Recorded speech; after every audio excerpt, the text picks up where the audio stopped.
আপনি ইবাদত করেননি সেটা ব্যতিক্রম, মনে করেন আপনি সিয়াম পালন করেননি, কিন্তু এটার অপরাধ রয়েছে। যখন আপনি সিয়াম পালন করবেন তখন রাসূল মুহাম্মদ সাল্লাল্লাহু আলাইহি ওয়াসাল্লাম অনুযায়ী করতে হবে, অন্যথায় সিয়াম আলাদা কবুল হবে না। আপনি জুমার সালাত আদায় করেননি সেটা ব্যতিক্রম, সালাত আদায় করেননি, কিন্তু জুমার সালাত আল্লাহ রাব্বুল আলামিন কয় রাকাত ফরজ করেছেন? 2 রাকাত।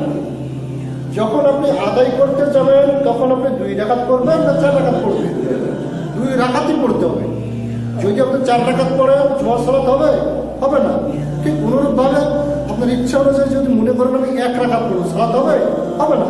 তাহলে ইবাদতটা যেখানে যেভাবে যে নিয়মে যতটুকু রয়েছে সেখানে সেভাবে সেই নিয়মে ততটুকু করাটার নামই হচ্ছে ইবাদত। কম করা যাবে না, বেশি করা যাবে, এটা আমরা প্রথমে জেনে নিই। আর সুন্নাত এর ক্ষেত্রে আল্লাহ রাব্বুল আলামিন বলেছেন ইবাদত পালন করার ক্ষেত্রে রাসূল মুহাম্মদ সাল্লাল্লাহু আলাইহি ওয়াসাল্লামকে মানার ক্ষেত্রে আল্লাহ বলেছেন রাসূল যেটা দেন ফাহুযু সেটা তোমরা ধরে নাও, গ্রহণ করে নাও, মান্য করে নাও।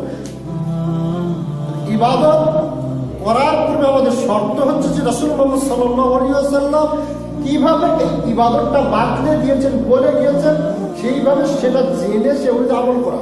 সে বলেছে ইবাদত করা, আল্লাহ বলেছে রাসূল যেটা দিয়েছে। তাহলে আমরা যখনই কোনো ইবাদত করতে যাব, যেটা ইবাদত হিসেবে করতে যাব, কথা মনোযোগ সহকারে শোনার চেষ্টা করি। এই সুন্নাত বেদাত বুঝানো খুব একটা কঠিন ব্যাপার হয়ে দাঁড়িয়েছে।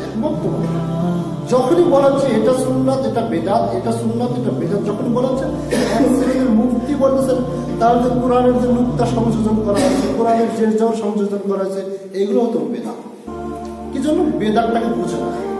বেদাতটা কি এটা আমরা বুঝি না, যার কারণে সমস্যাটা কোরআনের নুকতা সংযোজন। মনে করেন আমরা লেখাপড়া যখন করছি, আমাদের কোর্সের কোনো জের জবর থাকে না, কোনো জের জবর থাকে না।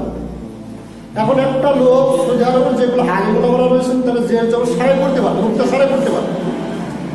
কেউ যদি নুকতা ছাড়াই জের জবর ছাড়াই যদি আলহামদুলিল্লাহ যদি পাঠ করে, লক্ষ্যের মধ্যে কত নাকি পাবে? 10। এখন আমরা বুঝি না, আমরা জের জবর দিয়ে পড়তেছি, কিন্তু আমরা না বুঝার কারণে জের জবর ছাড়া আপনি পড়তে পারবেন? আমরা পড়তে পারবো না। তাহলে জের জবর আমাদের সুবিধার্থে জের জবর সংযোজন করা হয়েছে যাতে আমরা স্পষ্টভাবে পড়তে পারি, সঠিকভাবে বলতে পারি। এখন আমরা যদি জের জবর দেওয়া হলো কোরআন যদি আলহামদুলিল্লাহি রাব্বিল আলামিন বলি, তাহলে কি সবে কম বেশি হবে? তাহলে জের জবর এগুলো যুক্ত করেছে আমাদের সুবিধা। কোরআনের অনুবাদ তারা যদি আরবি, তাদের ভাষাটা কি ছিল? আরবি বললে অটোমেটিক তারা আরবিতে কি বলতেছে ওরা দেখবেন ইমাম সাহেবরা পড়তেছে আর কান্না করতেছে, কারণ তারা বুঝতেছে কি পাঠ করতেছে। আমরা আমাদের ভাষা কি আরবি? আমাদের ভাষা তো আরবি নয়। আমি যদি আরবিতে যদি কথা বলি, বক্তব্য যদি দিই, আপনারা বুঝতে পারবেন? তাহলে কোরআনের অনুবাদটা করা হচ্ছে এই জন্য আমাদের সুবিধার্থে, কিন্তু এখানে কি সবে কম বেশি হবে? এই জিনিসটা আমরা বুঝি না, কোনটা সুন্নাত কোনটা বেদাত না বুঝার কারণে এরকম অনেক বিষয়গুলো রয়েছে। যখনই বলা হচ্ছে এটা সুন্নাত এটা বেদাত, না বুঝার কারণে এই সমস্ত মুফতিরা আলেমরা বলছেন তাহলে কোরআনের নুকতা সংযোজন আজাদ বিন ইউসুফ যে এগুলো মানে লিপিবদ্ধ করছেন, পরবর্তীতে নিয়ে এসে তাহলে কিন্তু সমস্ত কিছু বেদাতটা আমরা বুঝি না। তাহলে আল্লাহ তাআলা বলছেন যখন আমরা আমল করতে যাব, সওয়াব মনে করে যে কাজটা করতে যাব, সেটা যেই কাজই হোক না কেন, তাহলে আমরা কি খুঁজবো? আল্লাহ বলছেন রাসূলের দেওয়া থাকতে। আপনি যে আমলটা করতে যাচ্ছেন, যে আপনি বলেন যে আপনি যে আমলটা করতেছেন রাসূলের দেওয়া আছে বা এই সম্পর্কে একটা হাদিস বলেন তো, এটা বলেন। আপনার জিজ্ঞাসা হবে রাসূলের দেওয়া আছে কিনা। আপনার প্রশ্ন এরকম না রাসূল নিষেধ করছেন কোথায়, এরকম প্রশ্ন করতে পারবেন। যেটা ইবাদত আকারে করবেন সেখানে আপনার প্রশ্ন কিরকম হবে? রাসূল দিয়েছেন কিনা, এটা রাসূলের সুন্নাত কিনা। আসসালামু আলাইকুম ওয়া রাহমাতুল্লাহি ওয়া বারাকাতুহু ওয়া জান্নাতুহু ওয়া মাগফিরাতুহু ওয়া রাহমাতুহু ওয়া দারাজাতুহু। আজকে আমি এটা পাঠ করব। এতদিন আপনারা জানেন আসসালামু আলাইকুম ওয়া রাহমাতুল্লাহি ওয়া বারাকাতুহু, এতটুকু জানেন। এখন একটু আন্তর্জাতিক যদি বক্তা যদি বলে আসসালামু আলাইকুম ওয়া তাআলা ওয়া রাহমাতুল্লাহি ওয়া বারাকাতুহু, এটি যোগ করেছে ওয়া তাআলা, তারপর ওয়া জান্নাতুহু ওয়া মাগফিরাতুহু ওয়া রাহমুহু ওয়া দারাজাতুহু, তামানি দোয়া পাঠ করলাম।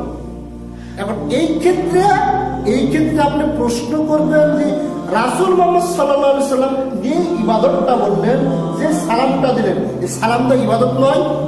বোঝার চেষ্টা করুন। সালাম দেওয়াটা কি ইবাদত, সওয়াব, বিনিময়ে আল্লাহ খুশি হন, যার কারণে আল্লাহ গুনাহ পর্যন্ত মাফ করে দেন। আপনারা জানেন, কারণ সালাম দেওয়াটা হচ্ছে ইবাদত। তাহলে এই ক্ষেত্রে আল্লাহ বলছেন ওয়া আতাকুমুর রাসূল, রাসূল দিয়েছেন কিনা? তাহলে আপনার আমার প্রশ্ন এরকম আসবে, আসসালামু আলাইকুম তাআলা ওয়া রাহমাতুল্লাহি ওয়া বারাকাতুহু ওয়া জান্নাতুহু ওয়া মাগফিরাতুহু ওয়া রাহমুহু ওয়া দারাজাতুহু ইত্যাদি যা কিছু আমি পাঠ করলাম। এখন আপনার প্রশ্ন হবে যে হুজুর সাহেব, আপনি যে সালামটা দিলেন এত সুন্দরই লাগলো, সব গুরুত্বপূর্ণ অর্থবহ দোয়া সহ দাঁড়াই আপনি সালাম দিলেন, কথা তো ঠিক, কিন্তু এই সালামটা দিলেন, এই সালামটা ইসলামে দেওয়া আছে কিনা, ইসলামে আছে কিনা? যে ইবাদত আকার যেই কাজটা করতে যাবেন সে কাজের ব্যাপারে আপনার আমার প্রশ্ন, আপনার আবার দেখতে হবে যে বিষয়টা রাসূলের দেওয়া আছে। এখন আমি যদি উল্টা যদি বলি রাসূল নিষেধ করেছেন কোথায়, ইবাদতের ক্ষেত্রে নিষেধ বিষয় আসবে। আবার বোঝার চেষ্টা করুন, ইবাদতের ক্ষেত্রে নিষেধের বিষয় আসবে না। ইবাদতের বিষয় দেওয়া থাকলে করো, দেওয়া থাকলে করার প্রয়োজন। আর দুনিয়াবীর ক্ষেত্রে নিষেধের বিষয় আসবে, যেগুলো মাধ্যম, এই যে যেটা বললাম যে জগৎ দেওয়া হয়েছে, এই ক্ষেত্রে যদি দেওয়া যাবে নিষেধের দেখাও। ঠিক অনুরূপ ভাবে রাসূল মুহাম্মদ সাল্লাল্লাহু আলাইহি সাল্লাম কি তার পুরো জীবনে, সাহাবীরা পুরো জীবনে এই জিন্সের প্যান্টগুলো কেউ কি পরেছেন? পরেন। এখন এই ক্ষেত্রে আপনাকে দেখতে হবে, কেন জিন্সের প্যান্ট তো মানুষ পরে এই জন্য আমি যদি জিন্সের প্যান্ট পরে জুমার খুতবা শুনতে দেয়, তাহলে খুতবাও শোনা হবে, কবুল হলে সব পাবো, এই মনে করে কেউ কি জিন্সের প্যান্ট পরে? তাহলে জিন্সের প্যান্ট যারা ব্যবহার করছে, যে সমস্ত পোশাক পরিধান করছে, এই পোশাক পরিধান করার জন্য তারা কি সওয়াব মনে করে করে? সওয়াব মনে করে করে না।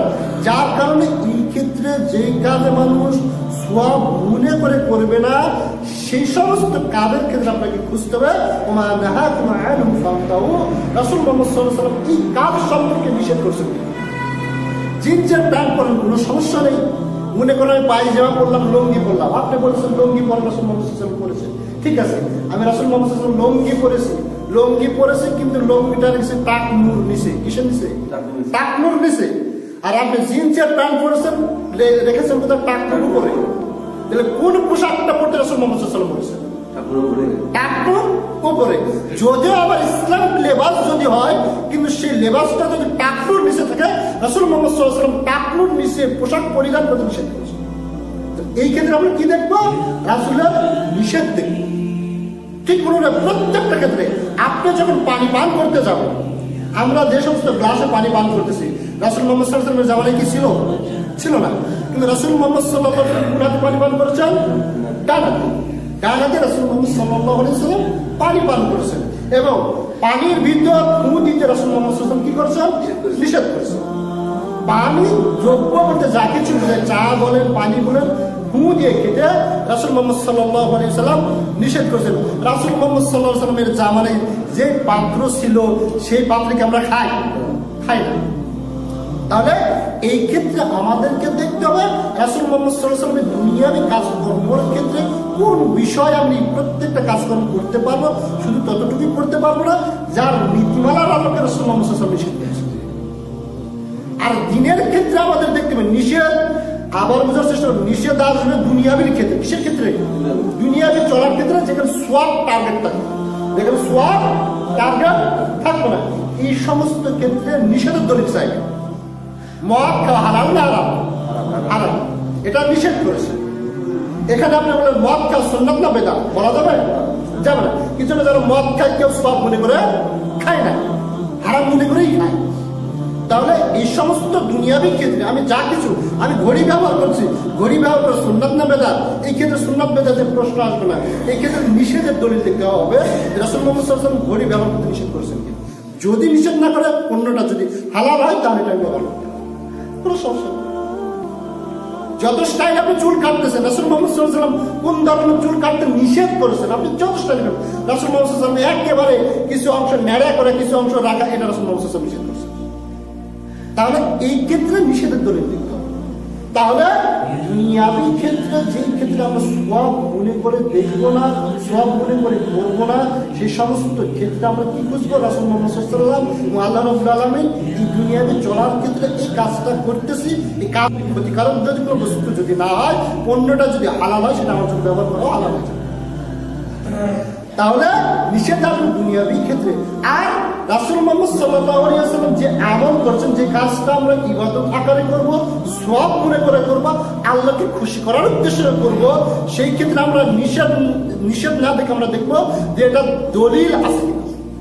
আজকে আপনি মনে করেন খাবারের অনুষ্ঠান করতেছেন, একটা লোক মারা গেল, মৃত্যুর পরে যদি আপনি 40 করেন, 3 দিনে করেন, যা কিছু করতেছেন, এই 40 করা মানুষ কি সওয়াব মনে করে না আপনার এমনিতে দুনিয়াবি মনে করে করে? সওয়াব মনে করে। যদি এখানে যদি দুনিয়াবি মনে করে যদি করে, তাহলে এখানে রাসূল নিষেধ করছে কিনা এটা দেখতাম, রাসূল নিষেধ করছে কিনা।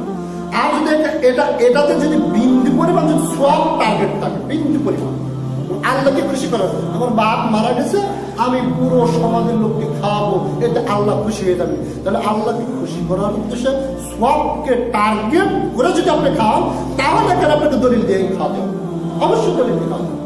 তাহলে ইসলাম পরিপূর্ণ। তাহলে এই ক্ষেত্রে আপনাকে আমার প্রশ্ন হবে, রাসূল মুহাম্মদ সাল্লাল্লাহু আলাইহি ওয়াসাল্লামের নিজের বাবা মারা গেছেন, রাসূল মুহাম্মদ সাল্লাল্লাহু আলাইহি ওয়াসাল্লাম নিজের মা মারা গেছেন, তার চাচা মারা গেছেন, অসংখ্য আত্মীয় স্বজন মারা গেছেন, তাহলে তিনি কয়জনের 40 খাওয়ালেন, এবং তার জীবিত অবস্থায় থাকা অবস্থায় মুহাম্মদ সাল্লাল্লাহু আলাইহি ওয়াসাল্লাম মারার পরে আবু বকর ছিল, উমর ছিল, উসমান ছিল, আলী ছিল, অসংখ্য সাহাবায়ে কেরাম ছিল, তারা রাসূল মুহাম্মদ সাল্লাল্লাহু আলাইহি ওয়াসাল্লামের উপলক্ষে কয়দিন 40 করেছে।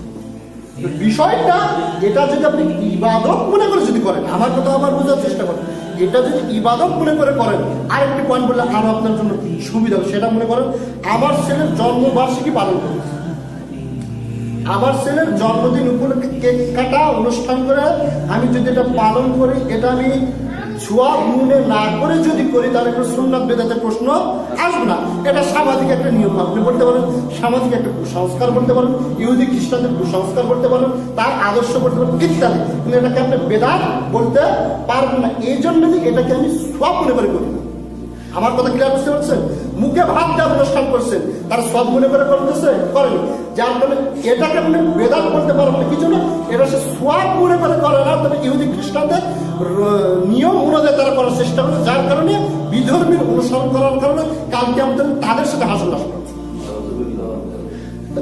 এই ক্ষেত্রে এই সমস্ত কিছু বলতে পারবেন, কিন্তু এখানে আবার আরেকটি পয়েন্ট দেখেন, আমার ছেলের জন্মদিন পালন করলাম সওয়াব মনে করে নয়, যার কারণে এটা বেদাত হলো না। কিন্তু রাসূল মুহাম্মদ সাল্লাল্লাহু আলাইহি ওয়াসাল্লামের ঈদে মিলাদুন নবী করা, এটা সওয়াব মনে করে করা হয় না এমনিতে করা হয়? এই ক্ষেত্রে যেহেতু ঈদে মিলাদুন নবী করা হচ্ছে, সওয়াব মনে করে করা হচ্ছে, আল্লাহ এই কাজে খুশি হন এই মনে করে যেহেতু করা হচ্ছে, সেহেতু এই ক্ষেত্রে কি থাকবে? রাসূলের দেওয়া থাকতে হবে।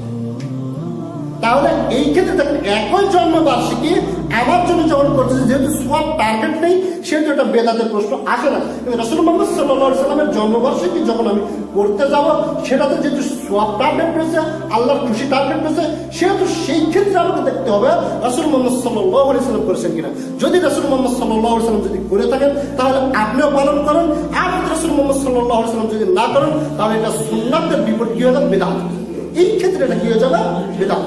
এই জন্য সওয়াব টার্গেট রয়েছে, আর বেদাত ওটাকেই বলা হয় মান আহাদাসা ফি আমরিনা হাযা মা লাইসা মিনহু ফাহুয়া রাদ্দুন মান আমিলা আমালান লাইসা আলাইহি আমরুনা ফাহুয়া রাদ্দুন। যে ব্যক্তি পরিপূর্ণ দ্বীনের মধ্যে, এই ইসলামের মধ্যে এমন কোন নতুন কথা কাজ নিয়ে আসলো, এমন কোন নতুন কথা কাজ নিয়ে আসলো, যে দ্বীন মনে করে করবে, শরীয়ত মনে করে করবে, ইসলাম মনে করে করবে, সওয়াব মনে করে করবে, অথচ এই শরীয়তের মধ্যে খুঁজে পাওয়া যাচ্ছে না, এই ইসলামের ভিতর খুঁজে পাওয়া যাচ্ছে না।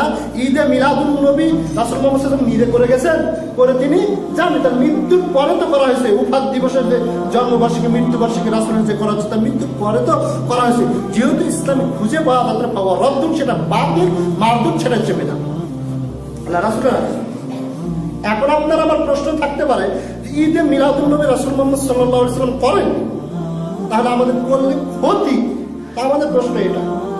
যখনই বলে এটা করা বেদাত, তখন আপনাকে বলতে এটা করা বেদাত কেন বলছেন হুজুর? এটা তো একটা ভালো কাজ, 10 জন মানুষকে খাওয়াবো খারাপ কাজ? তো না, আপনি অটোমেটিক কি বলে দিচ্ছেন ভালো কাজ, তো 10টা মানুষকে খাবেন ভালো কাজ। সব টার্গেট করতে হলে 10টা মানুষকে যে পদ্ধতিতে খাবেন সে পদ্ধতি ইসলামে আছে কিনা। আর যদি আপনি নিজের বানানোর পদ্ধতি অনুযায়ী যদি করেন তাহলে নিজেকে আল্লাহর আসলে বসে নিন, মানে বুঝতে পারেন ইসলাম পরিপূর্ণ। আর ইসলাম মানবেন কার অর্ডারে? আল্লাহর অর্ডারে। কোন নিয়মে? রাসূল মুহাম্মদ সাল্লাল্লাহু আলাইহি ওয়াসাল্লামের নিয়মে। আল্লাহ অর্ডার করেছেন। এখন আপনি নিজের বানানো পদ্ধতি অনুযায়ী সবকে কেন্দ্র করে যদি পদ্ধতি অনুযায়ী যদি আপনি নিজে বানিয়ে পদ্ধতি তৈরি করে যদি আপনি সেই আমলটা যদি করেন, সেই আমলটা যদি করেন, আল্লাহ কোরআনে বলছেন মানুষ নিজেকে প্রভুর প্রান্তরে নিয়ে যায়, মানুষ নিজেকে ক্ষুধার প্রান্তরে আল্লাহর আসলে বসিয়ে দেয়। কিভাবে? সে নিজের ইচ্ছা অনুযায়ী ইবাদত বন্দেগী। আজকে যদি জুমার সালাত 2 রাকাত ফরজ আমি যদি 4 রাকাত আদায় করি, আমার নিজের ইচ্ছা অনুযায়ী যদি আদায় করিয়ে নিই বা আদায় করাই, তাহলে আমি ইসলামটা মনে করছি পরিপূর্ণ হয়নি, ইসলাম পরিপূর্ণ হয়নি। আবার ইসলামের আমি সংযোজন করলাম, এই জন্য নিজেকে আল্লাহর রাসূল বসিয়ে দিলাম। তাহলে আপনি যে ইবাদতটা হচ্ছে এই বেদাতিতে মানে অত্যন্ত ভয়াবহ পরিণাম এই বেদাতিতে।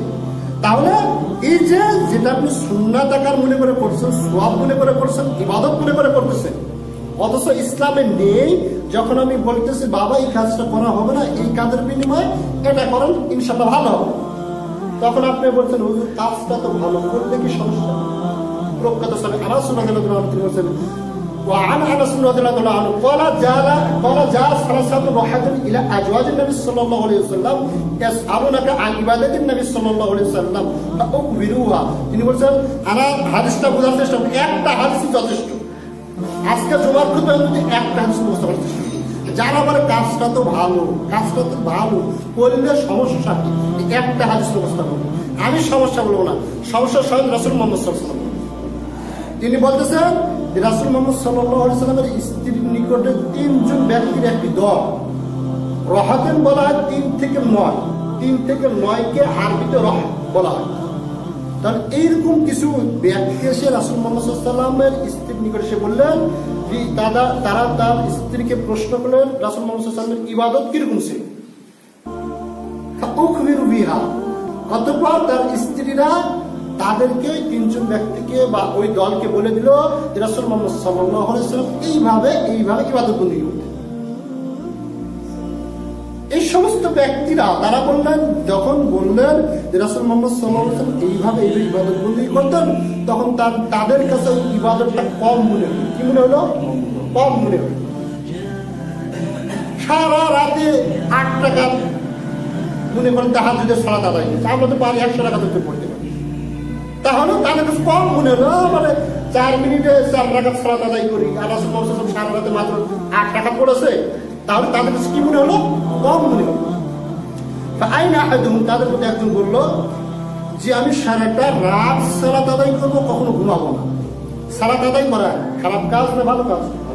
যে সমস্ত ব্যক্তিরা বলে যে হুজুর সাহেব এই কাজটা করলে তো ভালো কাজ, সম্মিলিত মুনাজাত করছে ভালো কাজ, শবে বরাতের হালুয়ালুটি খাচ্ছি, শবে বরাতের সিয়াম পালন করছে, আজকে অনেকে সিয়াম রয়েছে, শবে বরাতকে কেন্দ্র করে তো ভালো কাজ, খারাপ কাজ এটাকে আমি কেন বেদাত করছি? আমরা তো আল্লাহকে খুশি করার জন্যই তো করছি। তাহলে ওই 3 জন ব্যক্তির একজন ব্যক্তি বলছে আমি সারা রাত সালাত আদায় করবো, কখনো ঘুমাবো না, তাহলে কাকে খুশি করার জন্য? আল্লাহ। আরেকজন ব্যক্তি বলেন আমি যতদিন বেঁচে থাকবো ততদিন সিয়াম পালন করবো, কখনো সিয়ামই ছাড়বো, কখনো সে সিয়াম ছাড়বে না। সিয়াম রাখা ভালো কাজ না খারাপ কাজ? আল্লাহ নিজ হাতে করতেন। সুবহানাল্লাহ। সিয়াম এমন একটা ইবাদত যে ইবাদতের সওয়াব আল্লাহ রাব্বুল আলামিন বলছেন যে আস-সাওমু লি ওয়া উযু বিহি, সিয়াম আমার জন্য রাখে, আমি আল্লাহ নিজ হাতে তা করি না। তার ওই ব্যক্তি বলতেছে যে আমি যতদিন বেঁচে থাকবো ততদিন সিয়াম পালন করবো, কখনো সিয়াম ছাড়বো না। আর একজন ব্যক্তি বলতেছেন যে আমি বিবাহ বন্ধনে আবদ্ধ হবো না, বিয়ে করলে ইবাদতের সমস্যা, বিয়ে করলে ইবাদতের সমস্যা, স্ত্রী হলে এটা করতে হবে সেটা করতে হবে, সবার স্ত্রী থাকবে না, সন্তান সন্ততি থাকবে না, তাহলে আমরা ইবাদতই করে দেবো। বলেন তো 3 জন ব্যক্তি তারা কি কেউ চুরি করতে চাইছে, গাঁজা খাইতে চাইছে, ভালো কাজ করতে চাইছে, এবং এই সমস্ত কাজ সবচেয়ে আল্লাহ খুশি হয়, সবচাইতে বেশি আল্লাহ নিকটবর্তী সিজদার মাধ্যমে আসে, সারা রাত সে সিজদায় থাকতে চায়, সবচাইতে বেশি আল্লাহ খুশি হয় সিয়াম পালন করে, সে সারাটা দিন ভর সিয়াম পালন করতে চাচ্ছে। এবং আল্লাহ আরেকজন বিবাহ বন্ধন আবদ্ধ ইবাদত করে যাবে, আইনা নাহনু নবী সাল্লাল্লাহু আলাইহি ওয়াসাল্লাম, রাসূল মুহাম্মদ সাল্লাল্লাহু আলাইহি ওয়াসাল্লাম তাদের নিকট আসলেন। তারপরে ফাকুলতু কাযা ওয়া কাযা, অথবা রাসূল মুহাম্মদ সাল্লাল্লাহু আলাইহি ওয়াসাল্লাম বলেন, তোমরা এইরকম কথা বলেছো, তোমরা এইরকম অঙ্গীকার করে এসেছো, তোমরা এইরকম কথা বলেছো। তখন তারা বললেন, হে রাসূল মুহাম্মদ সাল্লাল্লাহু আলাইহি ওয়াসাল্লাম, হ্যাঁ আমরা এইরকম কথা বলেছি। তারা আরেকটি কথা বলেছিল যেটা আমি ভুলে গেছি, সেটা হচ্ছে ওই ব্যক্তিরা বলেছিল যে আইনা নাহনু মিনান নবী সাল্লাল্লাহু আলাইহি ওয়াসাল্লাম ওয়া কাদ গাফারাল্লাহু মা তাকাদ্দামা মিন জামবি। রাসূল মুহাম্মদ সাল্লাল্লাহু আলাইহি ওয়াসাল্লাম কোথায় আর আমরা কোথায়? রাসূল মুহাম্মদ সাল্লাল্লাহু আলাইহি ওয়াসাল্লাম সম্পর্কে আল্লাহ রাব্বুল আলামিন বলেছেন, রাসূল মুহাম্মদ সাল্লাল্লাহু আলাইহি ওয়াসাল্লামের আগের পিছের যত গুনাহ হয়েছে সমস্ত গুনাহ আমি আল্লাহ মাফ করে দিলাম। যেহেতু রাসূলের গুনাহ মাফ আল্লাহ করেছেন, অর্ডার দিয়েছেন কোরআনের আয়াত, আল্লাহ সমস্ত মাফ করেছেন। আপনার আমার ব্যাপারে কি এরকম আয়াত আছে? তাই তারা বলছেন যে তার সমস্ত গুনাহ মাফ, সুতরাং রাসূল একটু কম করলেও হয়, কিন্তু আমার কম করলে হবে না। তারপরে তারা এই যখন এইরকম মতামত যখন পেশ করলেন, অত রাসূল মুহাম্মদ সাল্লাল্লাহু আলাইহি ওয়াসাল্লাম তাদের নিকট এসে যখন বললেন, তখন তারা বললেন এরকম করেছি, এরকম করেছি। রাসূল মুহাম্মদ সাল্লাল্লাহু আলাইহি ওয়াসাল্লাম বললেন, শোনো ওয়াল্লাহি, আমি আল্লাহর কসম করে বলছি, লা আকশাকুম, অবশ্যই পৃথিবীতে যত মানুষ এসেছে, যত মানুষ আসবে, সমস্ত মানুষের চাইতে আমি সবচাইতে বেশি আল্লাহকে ভয় করি। এখানে একটা গুরুত্বপূর্ণ কথা আছে, যে কথা এতদিন আপনি জানতেন না। এখানে আল্লাহ রাসূল কি বলেছেন জানেন? যে আমি সব চাইতে বেশি ভয় করি। সুতরাং রাসূল মুহাম্মদ সাল্লাল্লাহু আলাইহি ওয়াসাল্লাম থেকে যত মানুষ দুনিয়াতে আসবে, কোন ব্যক্তি রাসূল মুহাম্মদ সাল্লাল্লাহু আলাইহি ওয়াসাল্লামের চাইতে বেশি, রাসূল মুহাম্মদ সাল্লাল্লাহু আলাইহি ওয়াসাল্লামের চাইতে বেশি আল্লাহকে ভয় করতে পারে। তাহলে রাসূল মুহাম্মদ সাল্লাল্লাহু আলাইহি ওয়াসাল্লাম যদি কতটুকু আমল দিয়ে যদি আল্লাহকে সবচাইতে বেশি যদি ভয় করতে পারেন, আপনি কেন পারবেন? আপনার কেন বেশি দরকার? বেশি করে কি তার বেশি ভয় পাওয়া যাবে না? যার কারণে আল্লাহ রাসূল কসম করে বলছে, অবশ্যই আমি সবচাইতে বেশি আল্লাহকে ভয় করি। আমি যেহেতু ভয় বেশি করি, ইবাদত যদি বেশি করতে আমি করবো, তোমাদের কিছু করতে হবে। তারপর আল্লাহর দেওয়ার যত নিষিদ্ধ কাজ রয়েছে, সবচেয়ে নিষিদ্ধ কাজ হচ্ছে সবচেয়ে বেশি আমি বিরত থাকি।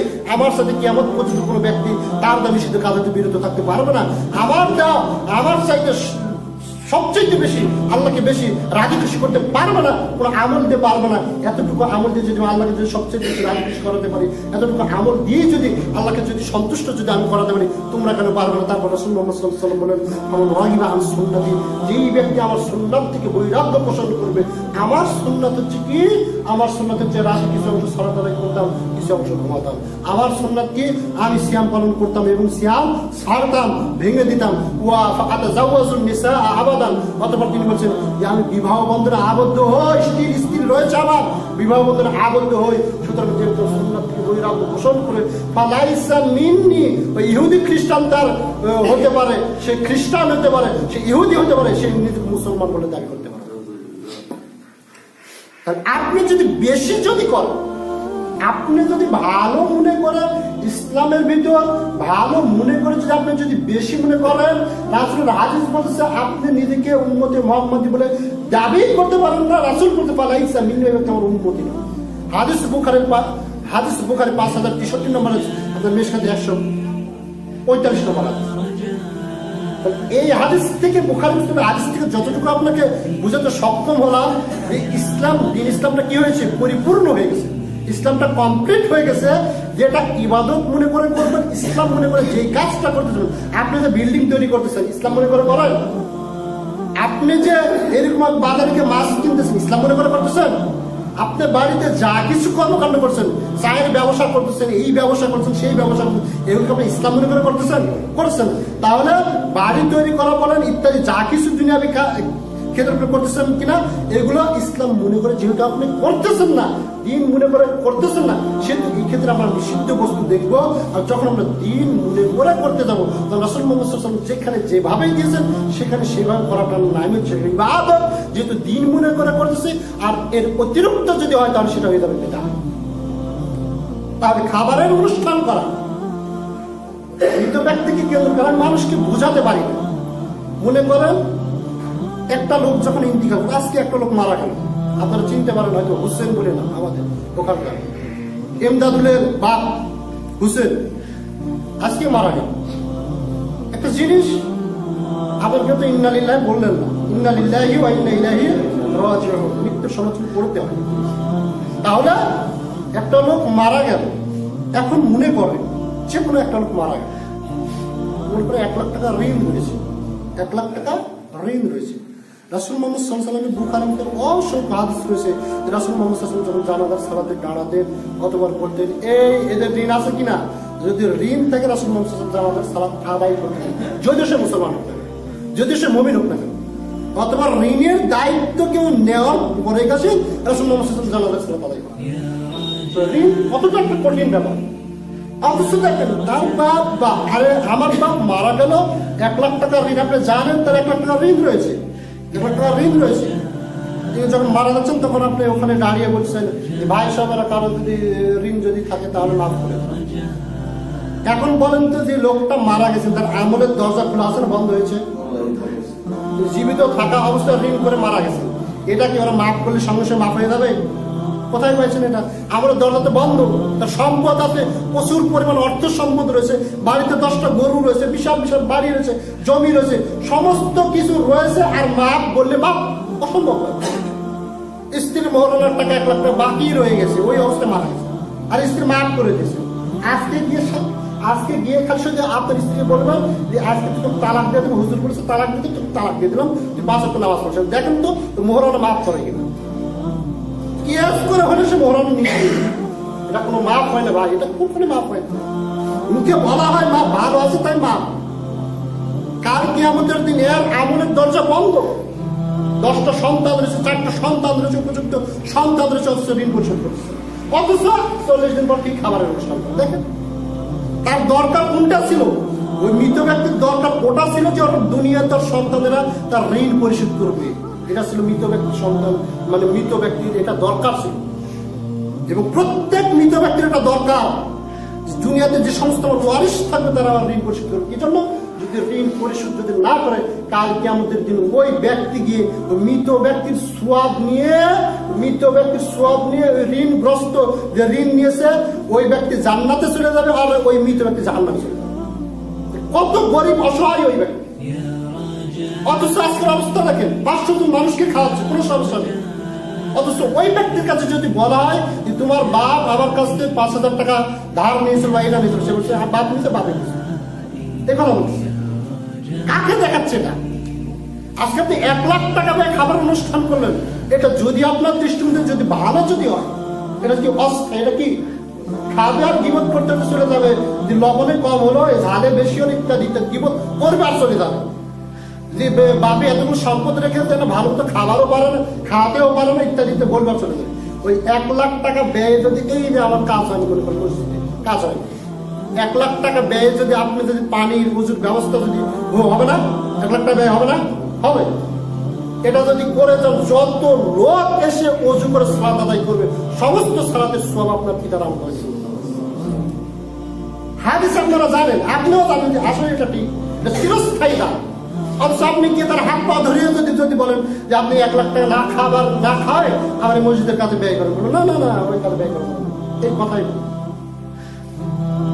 বাপের ওই উপকারী করছে না, বাপ ক্ষতি করতেছে, সে বুঝতেছে।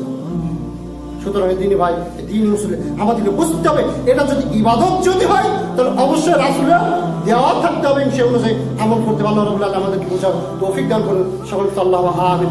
আজকে এই সমাজে যতগুলো লোক রয়েছে তাদেরকে একজন দাওয়াত দিয়েছেন, খয়বর বলেন একজন ব্যক্তি, খাবারের অনুষ্ঠানে দাওয়াত দিয়েছেন। আপনারা দিন কবে? বুধবারের দিন। তাহলে আপনারা একটু বোঝার চেষ্টা করবেন, আপনারা উপস্থিত হওয়ার চেষ্টা করবেন। যেহেতু বলতে বলছেন আমার কাজ দাওয়াত দেওয়া, আমি দাওয়াত দিলাম। তাহলে ইবাদত আকারে সওয়াবের আশায় যে কাজটা আপনি করতে চান সেটা রাসূল কি থাকতে হবে? দেওয়া থাকতে হবে। আর রাসূলের যদি দেওয়া যদি না থাকে, সেটা যতই ভালো হোক না কেন, যতই সুন্দর হোক না কেন, সেটা আল্লাহর দরবারে গ্রহণ হবে না, এমনকি উম্মাত থেকে বাতিল হয়ে যাবে সওয়াব হিসাবে করার কারণে। আর একটা হাদিস বলে আমরা আলোচনা শেষ করবো।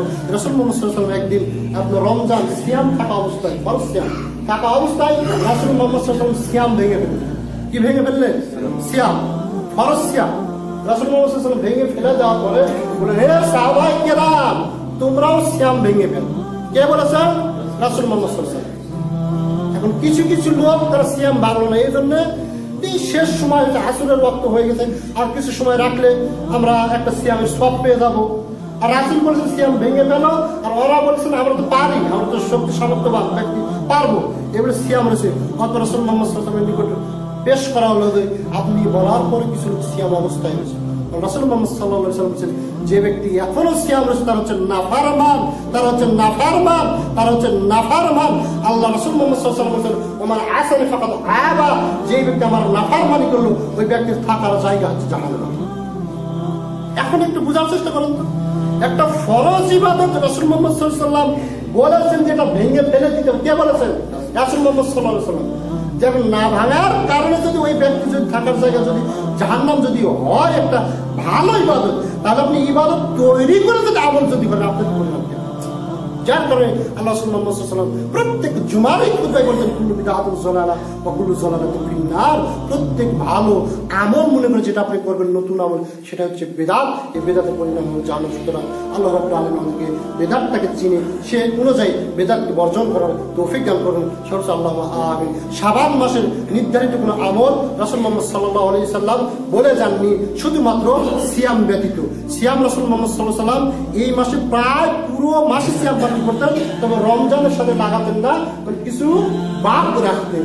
রমজান তো পুরো মাসে সিয়াম পালন করা, আর তারপর সবচেয়ে বেশি যেই মাসে সিয়াম পালন করতেন সেটা হচ্ছে এই শাবান মাস। সুতরাং আপনি ওই রমজান যেহেতু ফরজ সিয়াম, এই ফরজের ট্রেনিং স্বরূপ এই মাসে রাসূল মুহাম্মদ সাল্লাল্লাহু আলাইহি ওয়াসাল্লাম বেশি বেশি সিয়াম পালন করতেন। আপনি এই নিয়তে সিয়াম পালন করবেন এবং নিসফ শাবান বলে মধ্য দিনের যে সিয়াম আপনি পালন করতে পারেন, আইয়ামি বীজের যে 3টা সিয়াম রয়েছে, এই লক্ষ্যে আপনি 13, 14, 15 সিয়াম পালন করতে পারেন, 14, 15, 16 আপনি সিয়াম পালন করতে পারেন। কিন্তু শাবানকে কেন্দ্র করে আপনি যদি সিয়াম পালন করেন, এই যে শবে বরাতকে কেন্দ্র করে যদি সিয়াম পালন করেন, এটা বিদআত হবে। কি জন্য? এটা রাসূল মুহাম্মদ সাল্লাল্লাহু আলাইহি ওয়াসাল্লাম এটা দেননি। সুতরাং আল্লাহ রাব্বুল আলামিন আমাদেরকে এটা বর্জন করার তৌফিক দান করুন। সুবহানাল্লাহ, আমিন। ইসলামটাকে নিজের মতো সাজাইন না।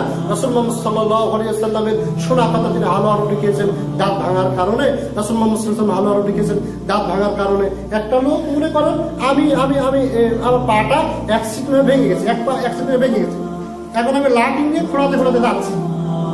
এখন মনে করেন এই ছেলে এখন কি করতেছে, সুস্থ মানুষ, ও এখন একটা লাঠিতে আমার সাথে সাথে খোঁড়াতে খোঁড়াতে যাচ্ছে। একেবারে ভেঙা না, কি যেন বলে না, ভেঙাচ্ছে, মানে অপমান করছে, ওইভাবে অপমান করছে। এই সুস্থ মানুষ আর আমার একটা অ্যাক্সিডেন্ট পা ভেঙে গেছে, আমি কষ্ট করে যাচ্ছি, আমি আমাকে দেখা ভেঙাচ্ছে, হ্যাঁ, মানে অপমান করতেছে। ওই তখন ওই এক লাঠি খোঁড়াতে খোঁড়াতে যাচ্ছে।